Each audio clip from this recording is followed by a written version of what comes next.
Aujourd'hui, nous allons voir une leçon qui s'intitule « Je sais identifier le verbe ». Donc le verbe est le noyau de la phrase. Et comment on va le repérer? Eh bien dans la phrase.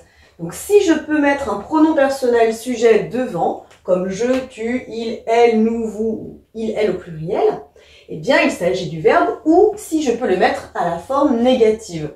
Comme dans cet exemple, la table est en bois. Elle est en bois, j'ai bien mis ici un pronom personnel sujet devant le verbe, ou alors si je le mets à la négative, la table n'est pas en bois, et dans ces cas-là, je peux en déduire qu'il s'agit du verbe être. Le verbe conjugué peut varier en temps et en personne, comme ici, Gwen va à la plage. J'ai bien la troisième personne du singulier, mon verbe est au présent de l'indicatif, mais je peux avoir elles allaient à la plage. Je suis donc passée à un sujet pluriel et féminin, et mon verbe est passé du coup à l'imparfait et également à la troisième personne. Donc là, j'ai un changement dans cette phrase de temps et de personne. Si le verbe est conjugué à un temps composé, alors je peux le mettre à un temps simple pour mieux le repérer. Comme dans cette phrase, Léa a mangé une pomme. Je suis au passé composé, mais si je mets au présent, Léa mange une pomme, le verbe est plus visible, on va dire. Ici, c'est bien le verbe manger. Lino était resté lire.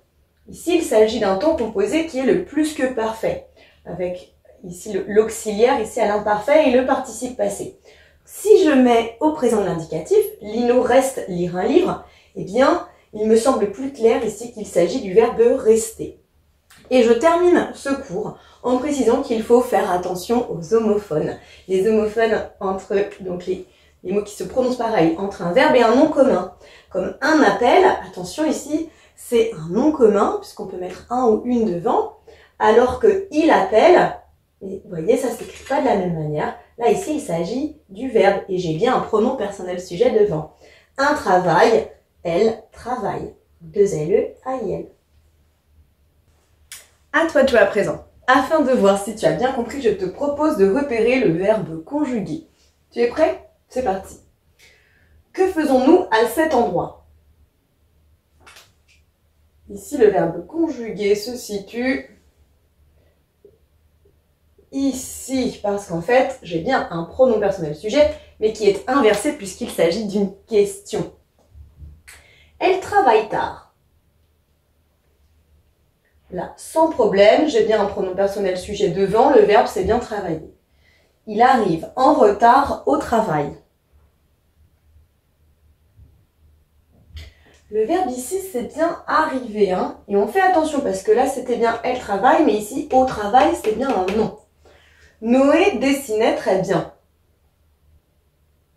Je peux dire il dessinait très bien ou Noé ne dessinait pas très bien. Donc le verbe ici, c'est bien dessiner qui est à l'imparfait. Et je termine avec Louana calcule très vite. Elle calcule très vite ou Louana ne calcule pas très vite. Mon verbe est donc ici. C'est bien le verbe calculer et non pas le nom un calcul. Si c'est encore un peu compliqué, tu n'hésites pas à pratiquer avec les exercices en ligne, mais j'espère que c'est plus clair pour toi maintenant. À bientôt. Maintenant que tu as tout compris, entraîne-toi en faisant les exercices ci-dessous.